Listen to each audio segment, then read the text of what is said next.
नमस्कार दोस्तों, परमा एजुकेशन की यूट्यूब चैनल पे आप सभी दोस्तों का स्वागत करते हैं। आज की क्लास सबसे बेहतरीन होने वाली है क्योंकि आज हम बात करेंगे पर्यावरण के एनसीईआरटी बेस पे प्रश्न किस प्रकार से आते हैं, उन सभी को जानेंगे। इसके साथ साथ हम बाल मनोविज्ञान के महत्वपूर्ण प्रश्नों पे विचार करेंगे जो कि आप लोगों के लिए TET, C TET, super TET की दृष्टि से बहुत ही महत्वपूर्ण प्रश्न शामिल किए गए हैं जो कि आपके लिए एक एक नंबर की महत्वपूर्ण भूमिका निभाएंगे। तो जल्दी से क्या करिए, आज ये सभी लोग और एक बार शेयर कर दीजिए अपने अपने ग्रुपों में, ताकि जो लोग छूट गए हैं अभी तक नहीं आ पाए हैं, एक बार शेयर कर दीजिए, वो लोग भी जुड़ जाएं। तो जल्दी से क्या करिए, सब्सक्राइब कर लीजिए चैनल को। जो लोग नए हैं अभी तक नहीं किया है तो सब्सक्राइब के साथ साथ बेल आइकन का बटन भी दबा लें ताकि लाइव आने पर आप लोगों के पास एक नोटिफिकेशन पहुंच जाए।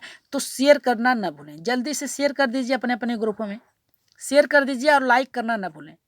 तो चलिए बढ़ते हैं आज के अपने पहले प्रश्न की ओर। लेकिन बता दें कि जितने भी महत्वपूर्ण प्रश्न यहाँ पे शामिल किए गए हैं या तो स्क्रीनशॉट ले लीजिएगा या फिर उसे अच्छे से समझते हुए आगे बढ़िएगा। तो चलिए बढ़ते हैं आज के पहले प्रश्न पे। देखिए पहला प्रश्न हमारा यहाँ पे क्या कर रहा है। पहला प्रश्न हमारा ये कर रहा है कि खेल, पहला प्रश्न हमारा कर रहा है कि खेल जो हम खेलते हैं प्रकरण के शिक्षण में शिक्षार्थियों की अधिकतम भागीदारता के लिए निम्न में से कौन सी शिक्षण युक्ति अधिगम प्रभावी होगी। मतलब कह रहा है कि जो खेल हम खेलते हैं उस प्रकरण को यानी पढ़ाने के शिक्षण की विधियों के द्वारा हम जिन बच्चों को पढ़ाते हैं उसके लिए सबसे उपयोगी यानी महत्वपूर्ण भूमिका कौन सा हो सकता है। तो देखिए पहला हमारा क्या कह रहा है, कह रहा है कि विभिन्न खेलों के खेल कार्ड बनाना और उन्हें शिक्षार्थियों को दिखाना। कह रहा है कि कार्ड बना लें, एक चार्ट बना लें और शिक्षार्थियों को दिखाएं कि कौन सा खेल किस प्रकार से खेला जाता है। और दूसरा हमारा देखिए क्या कह रहा है कि शिक्षार्थियों के भीतर और बाहर खेले जाने वाले विभिन्न खेलों के नाम याद कराएं। मतलब क्या है कि जो अपने गांव में खेले जाते हैं, अपने शहर में खेले जाते हैं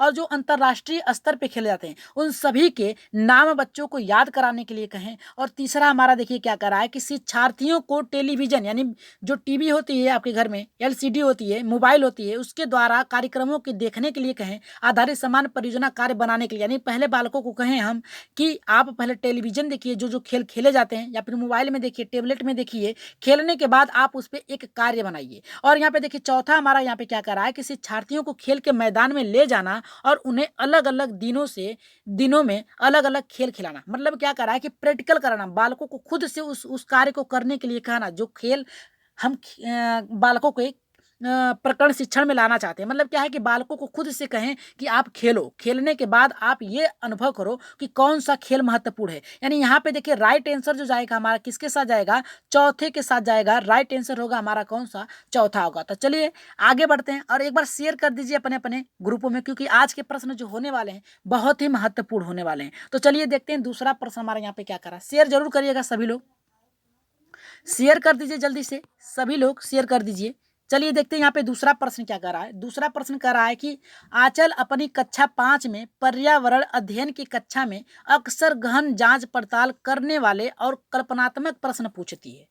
उसके द्वारा इस प्रकार के उद्देश्य सुधार करना है। मतलब किस प्रकार के, जो आंचल है वो क्या करती है अपने कक्षा 5 के पर्यावरण अध्ययन की कक्षा में अक्सर क्या करती है, जो गहन जांच मतलब क्या है कि जो विचार करने वाला हो, पड़ताल करती है यानी हमेशा खोजती रहती है। कल्पनात्मक, यहाँ पे देखिए क्या कर रहा है कि कल्पनात्मक प्रश्न पूछती है जिसपे आप विचार कर सकें। उसके द्वारा इस प्रकार के प्रश्न पूछने का उद्देश्य सुधार करना है। किस प्रकार का, तो देखिए यहाँ पे पहला हमारा क्या कर रहा है कि संवेगात्मक कौशलों में, दूसरा करा है कि चिंतन कौशल में, और तीसरा करा है कि बोलने संबंधित कौशलों में, और यहाँ पे चौथा करा है अवलोकन। तो यहाँ पे देखिए वो बात क्या क्या करिए, प्रश्न पूछती है। तो अगर पूछती है तो अवलोकन तो आपका होगा नहीं क्योंकि अवलोकन जो होता है देखना होता है। बोलने संबंधित कौशल की बात कर रहा है, मतलब क्या आप केवल बोले हैं। तो यहाँ पे कल्पना की बात कर रहा है, यहाँ पे देखिए कल्पना की बात कर रहा है। तो केवल बोलकर आप कल्पना नहीं कर सकते, तो ये प्रश्न भी हमारा नहीं है। ठीक है, ये ऑप्शन भी हमारा नहीं है। दूसरा करा चिंतन कौशल। देखिए चिंतन कौशल एकदम हमारा राइट आंसर जाएगा। कौन सा जाएगा, चिंतन कौशल हमारा जो होगा एकदम राइट आंसर, क्योंकि बालक जब उस पर विचार करेगा तो चिंतन करेगा, और जब चिंतन करेगा याद रखिएगा तो क्या होगा, उसकी बुद्धि जो होगी क्या होगी, विकसित होगी। तो राइट आंसर किसके साथ जाएगा हमारा, यहाँ पे दूसरे के साथ जाएगा। तो चलिए आगे बढ़ते हैं तीसरे प्रश्न पे, और सभी लोग कमेंट जरूर करिएगा, सभी लोग फास्ट कमेंट करिए और सभी लोग प्रश्नों को एकदम अच्छे से समझ के तभी उत्तर दीजिएगा। यहाँ पे देखिए तीसरा प्रश्न हमारा क्या कर रहा है, तीसरा प्रश्न हमारा ये कर रहा है कि कक्षा 5 के शिक्षार्थियों को यदि यह समाप्त हो जाए, पाठ पढ़ाने के बाद शिला प्रकरण के बाद में शिक्षार्थियों की समझ के स्तर के बारे में जानने के लिए एक परीक्षण करती है। उसे यह जानकर आश्चर्य होता है कि एक बड़ी संख्या में शिक्षार्थी संबंधित अवधारणा को नहीं समझ पाते हैं। इसका प्रमुख कारण क्या है? मतलब कक्षा 5 के शिक्षार्थी को यदि यह समाप्त हो जाए, मतलब जो पाठ है वो समाप्त होने के बाद शीला प्रकरण के बारे में शिक्षार्थियों की समझ की, जो शिक्षार्थी हैं शीला पढ़ा रही है, और उनके समझ को विकसित करने के लिए कितना हुआ है, कितना नहीं, स्तर उनका सही है, सुधरा या नहीं हुआ है, उनको अवधारणा को समझने के लिए वो क्या करती है, उनसे प्रश्न पूछती है। लेकिन बाद में उसे पता चलता है कि आधे से ज़्यादा शिक्षार्थियों को अवधारणा समझ में ही नहीं आया। इसका कारण क्या है? तो यहाँ पे देखिए क्या कर रहा है, पहला कर रहा है कि शिक्षार्थियों के संज्ञानात्मक स्तर अच्छा नहीं है, और दूसरा कर रहा है हमारा कि यह प्रकरण पाठ्य पुस्तक, ठीक है, पाठ्य पुस्तक में शामिल किए जाने योग्य नहीं था, और यहाँ पे तीसरा कर रहा है कि शिक्षार्थियों को यह प्रकरण रोचक नहीं लगा, और यहाँ पे चौथा कर रहा है कि उसने प्रकरण को पढ़ाने की पद्धति का प्रयोग नहीं किया, यानी किस प्रकार से पढ़ाना जाना चाहिए इसका प्रयोग उसने नहीं किया। तो राइट आंसर किसके साथ जाएगा, जल्दी से कमेंट करिए। पहले के साथ जाएगा, दूसरे के साथ, तीसरे के साथ, या फिर चौथे के साथ?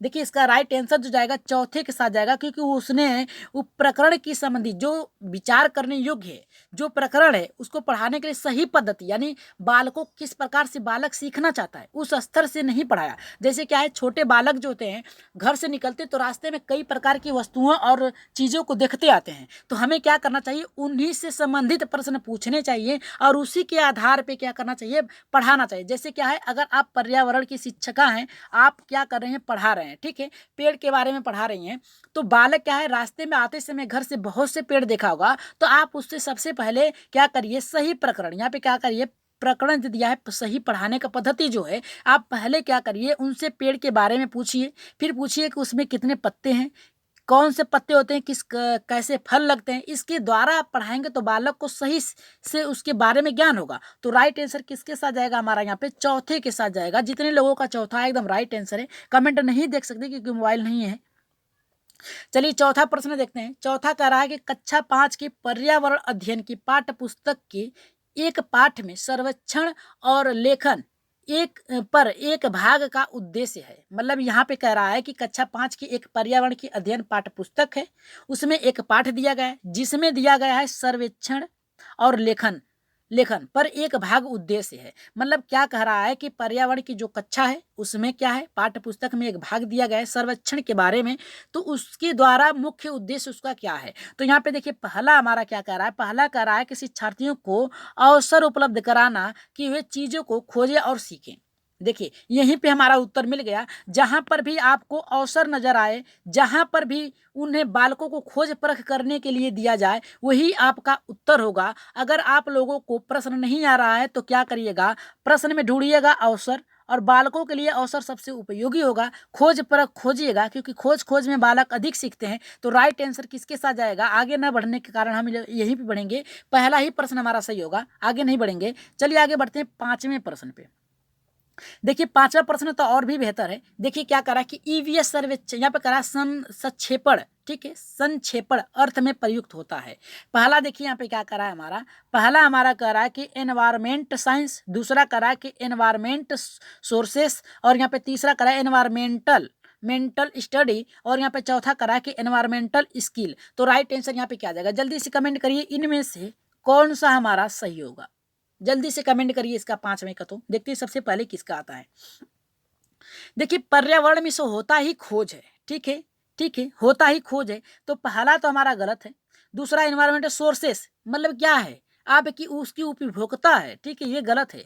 और यहाँ पे देखिए क्या कर रहा है, इन्वायरमेंटल स्टडी, मतलब खोज करना, खोज परख करना। तो राइट आंसर किसके साथ जाएगा, यहाँ पे जाएगा हमारा तीसरे के साथ। राइट आंसर होगा हमारा कौन सा, तीसरा एकदम राइट आंसर होगा। चलिए आगे बढ़ते हैं। यहाँ पे छठे प्रश्न पे देखते हैं, छठा हमारा क्या कर रहा है, छठा तो और भी बेहतरीन है। देखते हैं सबसे पहले इसका कमेंट किसका आता है।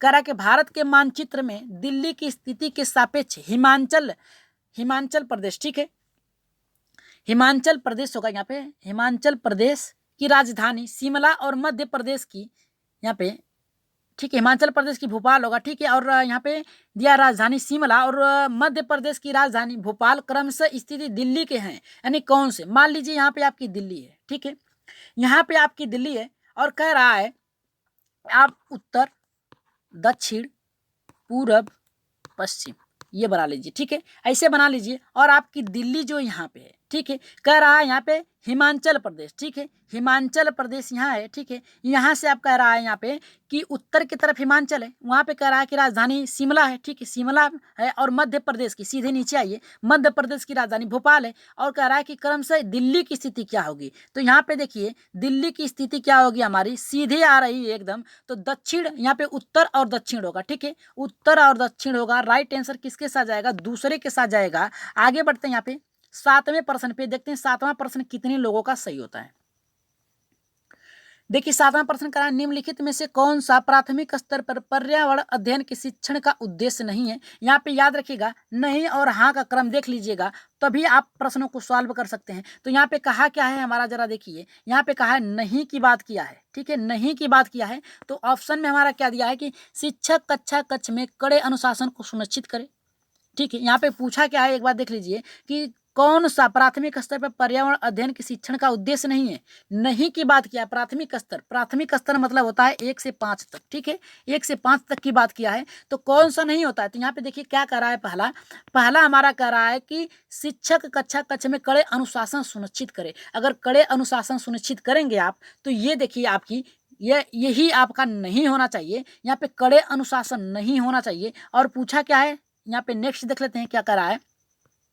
बच्चों को प्रश्न पूछने के लिए अवश्य अभिप्रेरित करना, यानी खुद से करने के लिए उन्हें क्या करें, अभिप्रेरित करें कि खुद से सीखें। तो ये तो हमारा क्या है, सही है। याद रखिएगा ये तो हमारा सही है। अब दूसरा देख लेते हैं क्या करा है। दूसरा करा है कि बच्चों को अपने निकटतम परिवेश से परिचित प्राप्त करने के लिए अवसर उपलब्ध कराना, अवश्य अभिप्रेरित करना, यानी उनके आसपास जितनी घटनाएं हो रही हैं उससे उनको सीखने के लिए प्रेरित करें। तो ये वाला भी हमारा सही है। दूसरा, तीसरा करा है कि चौथा करा है कक्षा कक्ष में होने वाले अधिगम को विद्यालय के बाहर की दुनिया में, यानी जो पढ़ाया जा रहा है उनसे उनके जीवन से जोड़ते हुए पढ़ाना चाहिए। ये भी हमारा सही है। ठीक है, तो राइट आंसर कौन सा जाएगा, यानी कौन सा नहीं करने की बात किया है, तो हमारा यही यहाँ पे कड़ा, जो कड़ा अनुशासन है, इससे बालक डर सकते हैं, उन्हें पढ़ने में मन भयभीत हो सकते हैं, नहीं पढ़ेंगे वो कक्षा छोड़ के भाग भी सकते हैं। तो राइट आंसर किसके साथ जाएगा, हमारा यहाँ पे पहले के साथ जाएगा। 8वें प्रश्न पे आगे बढ़ते हैं। देखिए 8वां प्रश्न हमारा क्या करा है, 8वां तो और भी अच्छा है, करा कि कोई डॉक्टर एक मरीज को खाने के लिए कुछ दवाइयाँ लिखता है।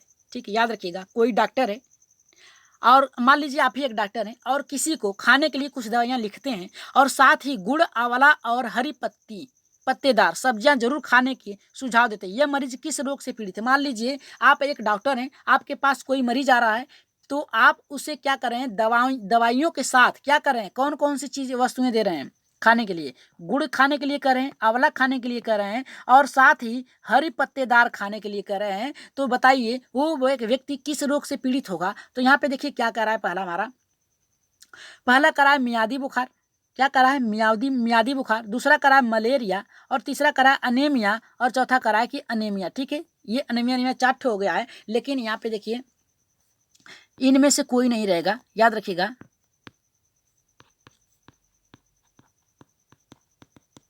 इनमें से कोई नहीं। ठीक है, तो यहाँ पे राइट आंसर किसके साथ जाएगा, जल्दी से बताइए। देखिए मियादी बुखार जो होता है, आप मियादी बुखार और मलेरिया जो होते हैं एक ही से संबंधित होता है, तो ये दोनों तो नहीं हो सकता। राइट आंसर किसके साथ हमारा जाएगा, तीसरे के साथ जाएगा। अनेमिया जो होता है इसमें आप आंवले का, गुड़ का और हरी पत्तीदार सब्जियों का प्रयोग करते हैं, इससे आपको अनेमिया नहीं होगी। तो राइट आंसर किसके साथ जाएगा, यहाँ पे तीसरे के साथ जाएगा। 9वें प्रश्न पे आगे बढ़ते हैं। ये प्रश्न बहुत ही मजेदार है और देखते हैं। ये देखिए हर बार सी टेट में आया, याद रखिएगा सी टेट में हर बार आया है। ठीक है, सी टेट में हर बार आया है, तो आप लोगों को ये गलत प्रश्न नहीं करना है, क्योंकि प्रीवियस ईयर्स के पेपर, मॉडल पेपर भी आप लोगों के लिए जल्द ही लाया जाएगा। जितने वर्षों के मॉडल पेपर सी टेट के हुए हैं उन सबको करा दिया जाएगा। तो 9वां प्रश्न देखिए हमारा क्या कह रहा है। 9वां प्रश्न ये हमारा कह रहा है कि निम्नलिखित समूहों में से उस समूह को चुनिए खाना पकाने के तरीके ढंग दिए गए हों, यानी उस समूह को चुनिए जिसमें खाना बनाने के क्या दिए गए हैं, ढंग दिए गए हैं। तो पहला हमारा देखिए क्या कह रहा है, सेक कर, उबाल कर, बेल कर।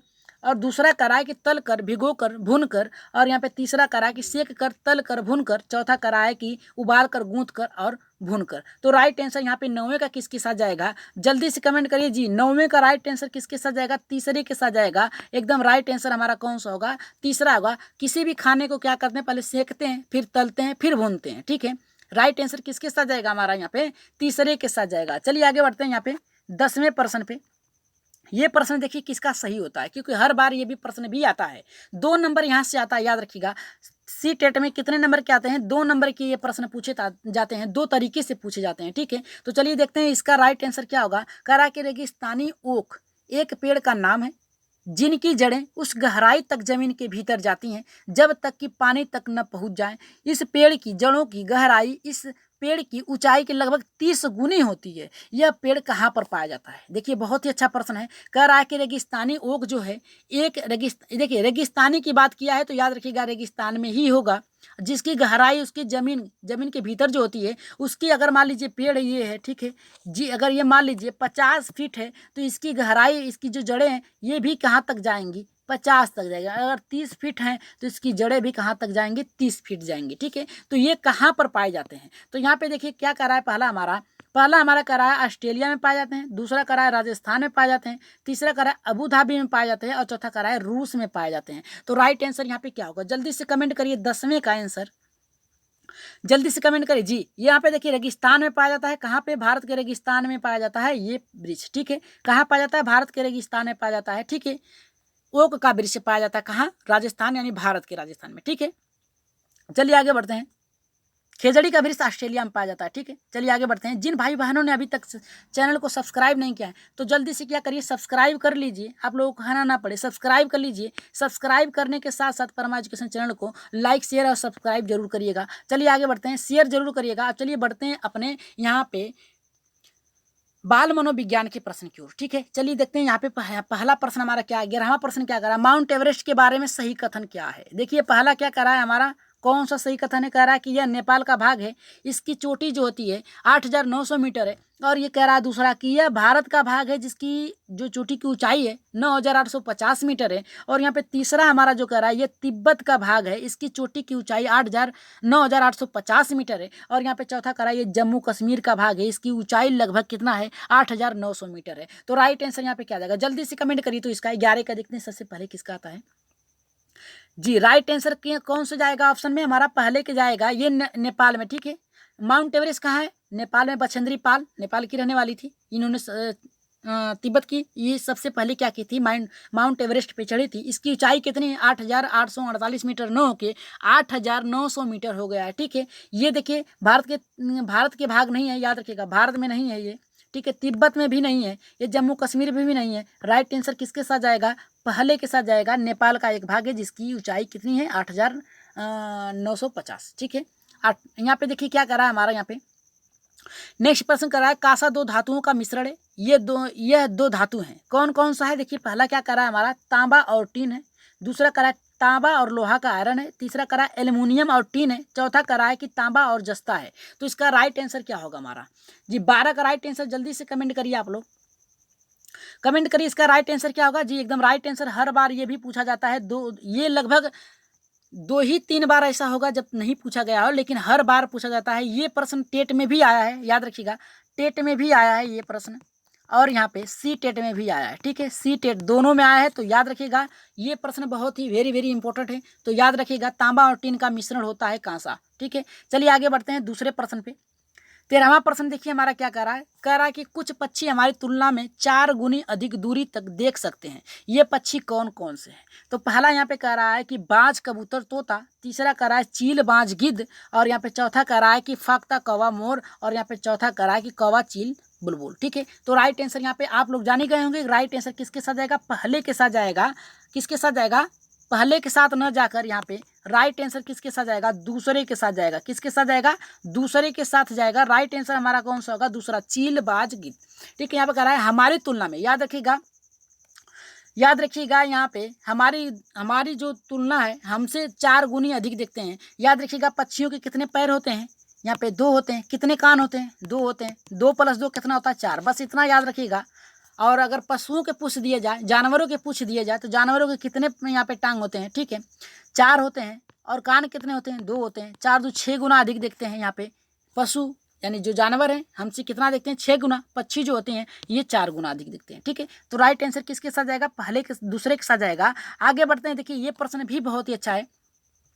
कह रहा है कि सारणी कक्षा के शिक्षार्थियों को पोषण पर आधारित प्रकरण से परिचित कराना चाहती है। उन्हें क्या करना चाहिए? तो पहला यहाँ पे देखिए क्या कह रहा है हमारा, कह रहा है कि पोषक तत्वों से भरपूर विभिन्न प्रकार के भोजन उदाहरण देना चाहिए। देखिए उदाहरण देने की बात कर रहा है, याद रखिएगा उदाहरण देने की बात कर रहा है तो गलत है। कभी भी आप उदाहरण यानी क्या करेंगे, उदाहरण नहीं दे सकते, ठीक है। दूसरा हमारा का विभिन्न प्रकार के भोजन को प्रदर्शित करने वाले चार्ट, देखिए चार्ट को भी आप प्रदर्शित नहीं कर सकते, ठीक है। चार्ट को भी प्रदर्शित आप नहीं कर सकते हैं, ये भी गलत है। और तीसरा हमारा कह रहा है कि शिक्षार्थियों से कहना चाहिए कि वे अपने अपने टिफिन बॉक्स को खोलें, उनके तत्वों का अवलोकन करें और उनके बाद व्याख्या करनी चाहिए, ठीक है। तो ये तो हमारा राइट आंसर चौथा कह रहा है हमारा यहाँ पे कि श्यामपट्ट पर पाचन तंत्र का आरेख, यानी क्या करना चाहिए, पाचन तंत्र का क्या करना चाहिए, यहाँ पे चार्ट बनाना चाहिए किस प्रकार से भोजन पचते हैं, ठीक है। तो ये गलत है। राइट आंसर किसके साथ जाएगा हमारा, यहाँ पे किसके साथ जाएगा, तीसरे के साथ जाएगा, क्योंकि बालक जिस चीज को अवलोकन करेंगे उससे बेहतर वो जान सकते हैं। तो राइट आंसर हमारा तीसरा था। 15वें प्रश्न पे आगे बढ़ते हैं और देखते हैं 15 का ऑप्शन कितने लोगों का सही होता है। कह रहा है कि जीव जंतुओं पर आधारित पाठ को पढ़ाने के बाद शीतल कक्षा 4 के शिक्षार्थियों के लिए चिड़ियाघर के लिए भ्रमण का आयोजन करती है, ठीक है। यहाँ पे भ्रमण का आयोजन करती है। यह डैश से शिक्षार्थियों की मदद करेगा, किससे शिक्षार्थियों की मदद करेगा। पहला यहाँ पे कह रहा है दैनिक समय में सारणी की चर्चा में बदलाव। दूसरा हमारा यहाँ पे देखिए क्या कह रहा है, दूसरा ये कह रहा है हमारा बहुत ही महत्वपूर्ण है कि कक्षा कक्षी अधिगम को वास्तविक जीवन की परिस्थितियों के साथ जोड़ने का। और यहाँ पे चौथा हमारा कह रहा है कि जीव जंतुओं को पालतू कैसे बनाया जाए इसके बारे में। और यहाँ पे चौथा हमारा कह रहा है कि जीव जंतुओं के संरक्षण के कौशल का विकास गांव के एक छात्र के लिए होना चाहिए। तो राइट आंसर यहाँ पे क्या होगा, जल्दी से कमेंट करिए। तो इसका 15 का राइट आंसर क्या है, कह रहा है कि जीव जंतुओं पर आधारित, यानी जो जीव जंतु हैं उस पर आधारित पाठ पढ़ाने के बाद, ठीक है। शीतल जो है कक्षा 4 के शिक्षार्थियों को क्या करती है, पाठ पढ़ाने के लिए कहती है। कक्षा 6, ठीक है, पाठ पढ़ाने की बात करती है 4 के बच्चों को। तो इसके लिए क्या होना चाहिए, तो यहाँ पे देखिए राइट आंसर जो जाएगा हमारे यहाँ पे वास्तविक दुनिया से जोड़ के पढ़ाना ही सबसे बेहतरीन उनके लिए अवलोकन होगा और देखकर उसे सीख सकते हैं। तो राइट आंसर किसके साथ जाएंगे हमारा यहाँ पे, दूसरे के साथ जाएगा। चलिए आगे बढ़ते हैं यहाँ पे 16वें प्रश्न पे। 16 का प्रश्न देखिए क्या करा, किशोरों में द्वंद्व उभरने का प्रमुख कारण क्या है, ठीक है। तो पहला यहाँ पे देखिए क्या कह रहा है हमारा, पीढ़ियों का अंतर, अवसरों का प्रतिकूलता, यानी प्रतिकूलता का मतलब होता है खिंचाव। और तीसरा कह रहा है हमारा यहाँ पे निराशा तथा निस्सहायता। और यहाँ पे चौथा कह रहा है कि किशोरावस्था में स्वप्न प्रदर्शन। तो राइट आंसर यहाँ पे क्या जाएगा, जल्दी से कमेंट करिए, बहुत ही बेहतर प्रश्न है ये। और देखते हैं सबसे पहले किसका आता है, पहला होगा, दूसरा होगा, तीसरा होगा या फिर चौथा होगा। इसका उत्तर कौन सा होगा 16 का, देखते हैं सबसे पहले किसका आता है आंसर। तो राइट आंसर यहाँ पे किसके साथ जाएगा, पहले के साथ जाएगा। किसके साथ जाएगा, पहले के साथ जाएगा। पीढ़ियों का अंतर होता है, इसलिए क्या होता है, द्वंद्व उभरने का प्रमुख कारण होता है कि जैसे आपके गुण होंगे, ठीक है, याद रखिएगा, जैसे आपके गुण होंगे एक्स वाई, ठीक है, एक्स वाई एक्स एक्स, जैसे गुण होंगे माता पिता, ठीक है, माता पिता, भाई बहन, दादा दादी, नाना नानी, वैसे ही गुण क्या होता है, बालक में समाहित होते हैं। तो राइट आंसर किसके साथ जाएगा हमारा यहाँ पे, पहले के साथ जाएगा। पीढ़ियों का अंतर होता है, ठीक है। आगे बढ़ते हैं 17वें प्रश्न पे। देखिए 17वां प्रश्न हमारा क्या कह रहा है कि जब बच्चे को कोई नियम या सिद्धांत सिखाना हो तो अध्यापक को प्रयोग करना चाहिए। पहला यहाँ पे देखिए क्या कह रहा है, आगमन विधि, दूसरा निगमन विधि, तीसरा विश्लेषण विधि, चौथा कहानी कथन विधि। तो राइट आंसर क्या होगा, अब जान लेते हैं कि ये होता क्या है, ठीक है। यहाँ पे देखिए क्या कह रहा है, आगमन में होता है उदाहरण, ठीक है, उदाहरण होगा। निगमन में क्या होता है, नियम, ठीक है। और विश्लेषण में होता है बांटना। और यहाँ पे कहानी कथन में क्या होता है, व्याख्या करना, ठीक है, व्याख्या करना। तो राइट आंसर यहाँ पे आपको उपयोग सबसे बेहतर कौन सा लग रहा है, देखिए यहाँ पे कह रहा है कि नियम की बात कर रहा है। नियम, जब बच्चे को कोई नियम या सिद्धांत सिखाना हो तो अध्यापक कौन सा प्रयोग करता है, तो नियम तो सिखा ही रहा है, याद रखिएगा, नियम तो सिखा ही रहा है, ठीक है, किसी के माध्यम से सिखा रहा है। तो क्या करेगा, उदाहरण का भी प्रयोग करेगा। ठीक है, तो ये दोनों तो हो नहीं सकता। कहानी तो कह ही रहा है, वो बता रहा है कहानी के माध्यम से, नियम के द्वारा, आगमन के द्वारा यानी दिखाकर। तो राइट आंसर किसके साथ जाएगा, विश्लेषण के बात कर रहा है। ठीक है, विश्लेषण में से तो बांटना, हर एक वस्तु को अलग अलग करके उसे बताने का प्रयोग कर रहा है। नियम में क्या होता है, याद रखिएगा, नियम में क्या होता है, बालकों को क्या करते हैं, हम बारी बारी से हर एक चीज़ों को बताते हैं, तो ये अलग अलग करके बताता है। जैसे पेड़ है, ठीक है, पेड़ है तो इसकी टहनियों को अलग कर देंगे, जड़ों को अलग कर देंगे, इसके पत्तों को अलग कर देंगे, फलों को अलग कर देंगे। तो ये क्या होता है, विश्लेषण। और इसके माध्यम से आप नियम सिद्धांतों को सिखा रहे हैं। तो राइट आंसर किसके साथ जाएगा हमारा यहाँ पे जल्दी से बताइए, इसका राइट आंसर किसके साथ जाएगा, तो तीसरे के साथ जाएगा। किसके साथ जाएगा, तीसरे के साथ जाएगा। आगे बढ़ते हैं यहाँ पे 18वें प्रश्न पे। देखिए ये प्रश्न भी बहुत ही बेहतर है, और देखते हैं सबसे पहले इसका आंसर किसका आता है। ठीक है, कह रहा हमारा भूल भुलैया परीक्षण के लिए उपयुक्त आयु है, कौन सा है भाई भूल भुलैया। तो यहाँ पे कह रहा है हमारा 10 से 16, 6 से 14, कह रहा है कि 1 से 3, और यहाँ पे कह रहा है कि 5 से 10 वर्ष। तो 18 का राइट आंसर क्या होगा, जल्दी से बताइए कि कौन सा ऑप्शन होगा। तो राइट आंसर यहाँ पे देखिए, जब तक बालक कुछ चीज़ों को सीख नहीं सकता तब तक उसमें अंतर करना नहीं जानेगा। तो भूल भुलैया का परीक्षण उपयुक्त जो आयु होती है, ये कितने स्तर के बालकों पे किया जाता है। तो राइट आंसर किसके साथ जाएगा, पहले के साथ जाएगा, 10 से 16 वर्ष के बालकों के लिए किया जाता है। ठीक है, तो औपचारिक में जब चल जाते हैं बालक, जहाँ पे नियम को जान जाते हैं, वहाँ पर इनके लिए क्या होता है, भूल भुलैया परीक्षण का प्रयोग किया जाता है। ठीक है, तो राइट आंसर किसके साथ जाएगा, पहले के साथ जाएगा। 19वें प्रश्न पे आगे बढ़ते हैं, ये लास्ट प्रश्न है, और देखते हैं इसका आंसर आप लोग सबसे पहले किसका आता है। तो यहाँ पे देखिए कह रहा है हमारा कि छोटी कक्षाओं में शिक्षकों की सबसे महत्वपूर्ण विशेषता क्या होती है। तो पहला हमारा देखिए क्या कह रहा है कि पढ़ाने का उत्सुकता, दूसरा धैर्य एवं दृढ़ता, तीसरा हमारा कह रहा है कि शिक्षा विधियों का ज्ञान, और यहाँ पे चौथा कह रहा है कि मानक भाषा का प्रयोग। तो इसका राइट आंसर क्या होगा, आप लोगों को पता है कि हर बार एक प्रश्न आप लोगों के लिए छोड़ दिया जाता है, तो इसका उत्तर आप लोग कमेंट बॉक्स में लिखेंगे कि इसका राइट आंसर क्या होगा। तो जल्दी से क्या करिएगा, इसका आंसर कमेंट बॉक्स में कहाँ देंगे, कमेंट बॉक्स में आंसर इसका दीजिए जल्दी से कि इसका राइट आंसर क्या होगा। जल्दी से कमेंट करिए इसका राइट आंसर क्या होगा। और जो लोग नए अभी तक हमारे चैनल को सब्सक्राइब नहीं किया है, तो जल्दी से क्या करिए, परमा एजुकेशन चैनल को क्या करिए, सब्सक्राइब कर लीजिए। सब्सक्राइब करने के साथ साथ क्या करिए, बेल आइकन का बटन दबा लें। सब्सक्राइब करने के साथ साथ बेल आइकन का बटन दबाएं, ताकि लाइव आने पर या फिर वीडियो अपलोड करने पर जैसे ही नोटिफिकेशन आपके पास पहुंचता है, आप वीडियो को देख लें, ताकि आप लोगों के लिए हर एक प्रश्न उपयोगी हो सके। तो जो लोग व्हाट्सएप ग्रुप से जुड़ना चाहते हैं, तो व्हाट्सएप ग्रुप से जुड़ सकते हैं, और अधिकतर लोग जुड़ चुके हैं। ठीक है, 3 ग्रुप बन चुके हैं, जिसमें सभी लोगों को PDF समय समय पर मिलता जाता है। तो जिन लोग अभी तक जुड़ नहीं पाए हैं, तो इस पर मैसेज करिएगा व्हाट्सएप ग्रुप में जुड़ने के लिए। और टेलीग्राम चैनल पे भी आप जुड़ सकते हैं हमारे साथ। तो टेलीग्राम पे आप लोगों को लगभग 2000, याद रखिएगा कितना, 2000 के करीब PDF फाइल मिलेंगे, जिसमें यस टेट यानी super TET, TET, C TET से संबंधित प्रश्न है उसमें शामिल कर दिए गए हैं। उत्तर नीचे दिए गए हैं। ठीक है, उत्तर नीचे दिए गए हैं। तो इसका उत्तर आप लोग कमेंट बॉक्स में सभी लोग बताइएगा कि क्या होगा। पढ़ाने की उत्सुकता होगी, धैर्य व दृढ़ता होगी, शिक्षा विधियों का ज्ञान होगा, या फिर मानक भाषा का ज्ञान होना चाहिए। तो राइट आंसर क्या होगा, इसका कमेंट बॉक्स में आप लोग उत्तर दीजिएगा। तो आज के प्रश्न आप लोगों को कैसे लगे, एक बार कमेंट बॉक्स में अपना राय सुझाव मत जरूर दीजिएगा। तो आज के लिए इतना ही, धन्यवाद, आपका दिन शुभ हो।